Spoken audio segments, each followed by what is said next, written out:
Los lamentables acontecimientos suscitados el pasado día 3 de mayo de 2021 en las instalaciones del sistema de transporte colectivo Metro revelan una actividad estatal irregular que ocasionó la pérdida de vidas humanas.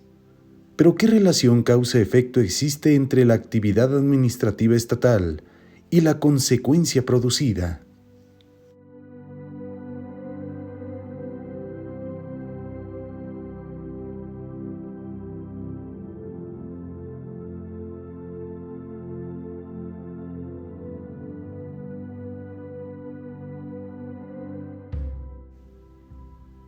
Antes que nada, debe decirse que los agraviados tienen derecho a una indemnización,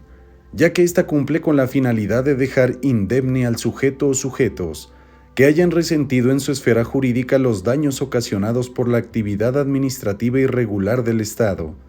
compensándoles económicamente hasta el grado de restaurar su integridad patrimonial,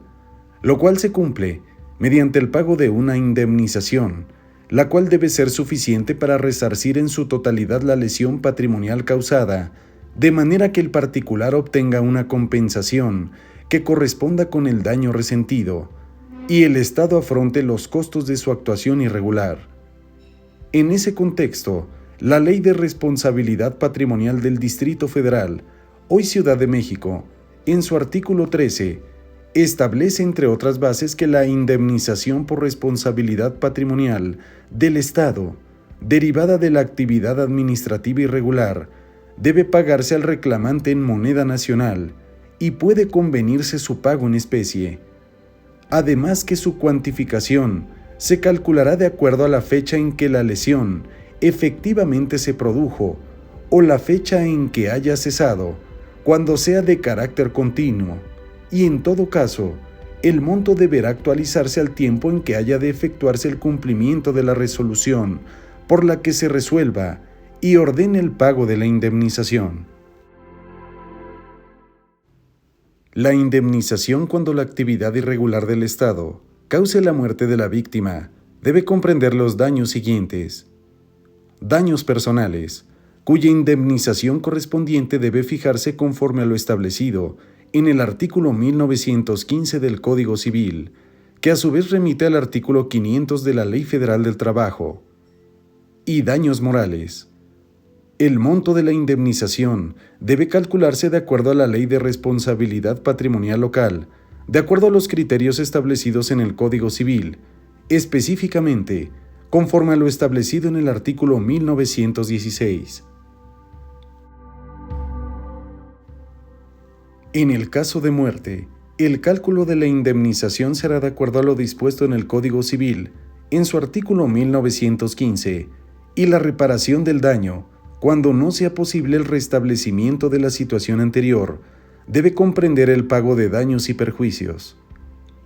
Asimismo, cuando el daño produzca la muerte, el grado de la reparación se determinará atendiendo a lo dispuesto en la Ley Federal del Trabajo,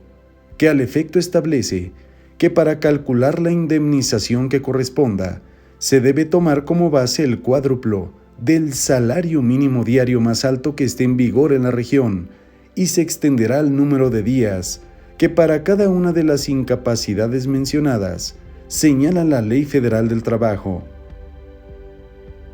En ese contexto, el artículo 500 de la Ley Federal del Trabajo establece que en caso de muerte, la indemnización debe comprender 2 meses de salario por concepto de gastos funerarios y el pago de la cantidad que fije el artículo 502, es decir, de 5,000 días de salario. Es importante mencionar que la situación que guardaba la estructura antes de su colapso representaba un riesgo latente para la población. Debe aguardarse el resultado de los informes periciales para determinar las verdaderas causas que produjeron ese siniestro, pero es indudable que el nexo causal deriva de que precisamente la causa que produjo o generó la muerte de las personas fue la condición de la trave colapsada, que anuló cualquier mínima medida de seguridad para evitar ese accidente, por lo que el deceso de las víctimas, desde luego, fue provocado por causa de la actividad irregular del Estado. El artículo 4 de la Convención Americana de los Derechos Humanos establece el derecho de la vida, mientras que el numeral 63.1 de ese ordenamiento, así como el artículo 1 de la Constitución Política de los Estados Unidos Mexicanos, establecen el derecho a la reparación ante la vulneración de un derecho humano, lo cual comprende, conforme a la norma internacional, la procedencia del pago de una justa indemnización.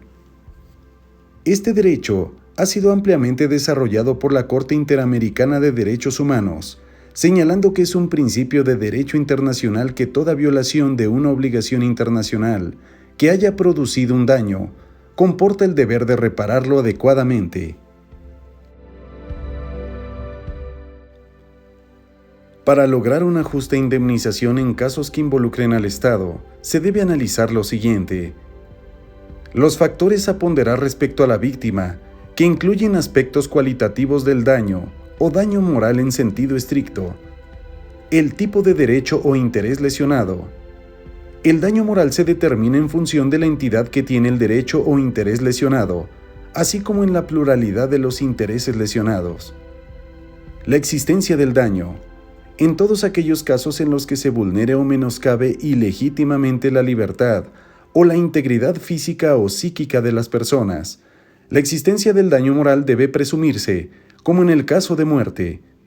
No obstante, en el resto de los casos, el daño moral debe ser probado. La gravedad de la lesión o daño, como elemento ponderador de la intensidad del daño resentido, debe valorarse su gravedad y puede calificarse de normal, media o grave. En el caso, como se ha visualizado, la afectación es grave. También el aspecto patrimonial o cuantitativo derivado del daño moral, que origina los gastos devengados derivados del daño moral, y estos pueden ser los gastos médicos derivados de las afectaciones a los sentimientos y psique de la víctima, si se demuestra que tal daño generó consecuencias médicas. Los gastos por devengar. En este rubro pueden ubicarse aquellos daños futuros, como los costos del tratamiento médico futuro, por ejemplo, el costo de las terapias psicológicas durante el tiempo recomendado por el médico, o ganancias no recibidas, derivadas de la afectación a los derechos y bienes morales. También los factores a ponderar respecto de los sujetos responsables son los siguientes: la naturaleza de la relación jurídica en el marco de la cual tuvo lugar el hecho ilícito. Las obligaciones y deberes del Estado frente a la ciudadanía parten de la idea de que aquel siempre tiene una posición de garante respecto de sus derechos. No obstante, existen casos donde esta posición es especial o reforzada. Este análisis permite entender la forma en la cual la parte afectada entró en contacto con el Estado,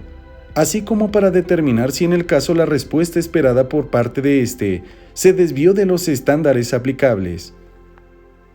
En este punto, resulta necesario evaluar si la violación cuya responsabilidad se atribuye al Estado es indirecta. Esto significa trasladada por lo hecho por alguno de sus agentes, o si obedece a una práctica normativa o institucional. Bajo este rubro, el grado de responsabilidad debe entenderse agravado o atenuado, según sea el caso. También debe tomarse en cuenta el grado de responsabilidad, partiendo de la consideración de la magnitud del daño en función de la conducta del Estado, en el marco de la relación jurídica antes descrita. La reparación del daño debe ser justa y además cumplir con los fines propios del daño moral. Por tanto, la gravedad de la culpa debe ser tomada en cuenta para disuadir el tipo de conductas que causen daños morales y cumplir con los demás fines sociales de la reparación. Así, a mayor gravedad de la conducta, debe establecerse una indemnización mayor. Esto es, puede graduarse la intensidad de la gravedad en leve, media y alta. Para ello debe ponderarse el bien puesto en riesgo por la conducta negligente,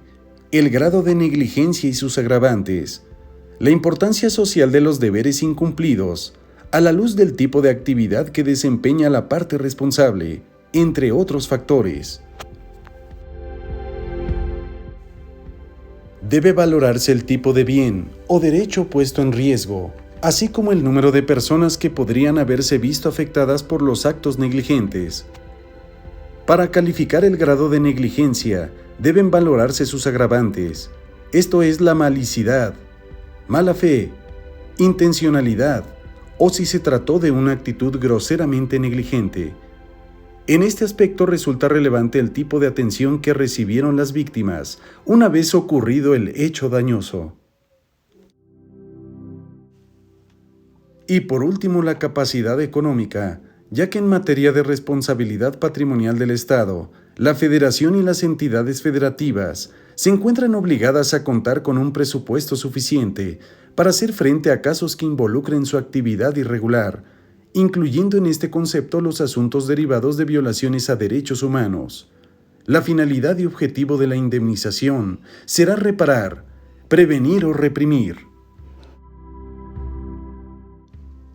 Finalmente, debe decirse que los daños punitivos no son aplicables en asuntos que involucren a entes públicos, cuando sean la parte demandada, precisamente en ese carácter.